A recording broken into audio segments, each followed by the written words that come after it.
하나님께서 자기에게 복종할 규칙으로 사람에게 처음 나타내 보이신 것이 무엇인가요? 사랑하는 청년 여러분, 좋은 아침입니다. 오늘 하루도 하나님의 말씀을 따라 살아가는 삶이 되길 축복합니다. 지난 시간 함께 나누었던 39문은 하나님께서 사람에게 복종하기를 요구하신다 라고 말합니다. 그리고 이어 오늘 함께 나눌 제40문은 하나님께서 복종할 규칙으로 처음에 나타내신 그 뜻이 도덕법임을 분명히 밝히고 있습니다. 그리고 이 도덕법은 10계명에 간략히 내포되어 있음을 내일 41문에서 나누게 됩니다. 그렇다면 우리는 먼저 도덕법이 무엇인지 알아야 합니다. 도덕법을 설명하기 위해서 율법에 대해 살펴보면 율법은 그 성격에 따라 세 가지로 구분할 수 있습니다. 시민법, 의식법, 도덕법입니다. 혹시 여러분에게는 가족이나 이웃과 함께 살기 위해 정한 규칙이 있나요? 예를 들면 늦은 밤 드라이기 금지, 집에 오면 가장 먼저 손 씻기 등이 있을 수 있죠. 이웃과 함께 살기 위해 법이나 규칙을 지켜야 하고 국민으로 살려면 납세, 국방, 교육의 의무도 있죠. 또 명절에 지키는 관습도 있습니다.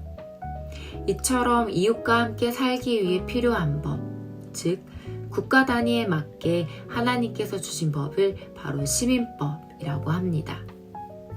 그리고 두 번째 의식법은 할례나 제사, 그리고 예식, 각종 절기, 예배를 위한 법이 바로 의식법입니다. 마지막으로 도덕법은 하나님이 사람과 언약으로 세운 법입니다. 사람이 어떻게 인생을 살아가야 하는가에 관한 하나님의 뜻을 분명하게 보여줍니다. 이 도덕법은 하나님의 성품과 같은 법이라서 절대로 변하지 않습니다. 영적이고 거룩하며 하나님의 마음과 선하심이 반영되어 있습니다. 우리가 율법에 대해 살펴보았지만 우리는 때론 율법 자체를 등한시하는 경우가 있습니다. 왜냐하면 우리가 구원받는 방법은 율법의 행위가 아니라 오직 믿음으로 은혜로 받기 때문이죠. 하지만 믿음으로 구원받는다고 해서 율법이 필요 없을까요? 아닙니다. 율법만을 주장하며 율법만으로만 구원받을 수 있습니다 라고 이야기하거나 혹은 기록된 모든 율법을 지켜야 합니다 라고 주장하는 율법주의는 잘못되었습니다. 하지만 우리가 믿음으로 구원받은 이후에도 율법, 즉 하나님의 말씀은 우리에게 하나님의 뜻을 알려주는 선한 용도가 있기 때문에 너무나 중요하고 유효합니다. 물론 모든 인간이 도덕법을 완전히 지키지 못하지만 우리가 법을 생각할 때마다 죄를 깨닫게 되고 하나님을 생각할 수 있습니다.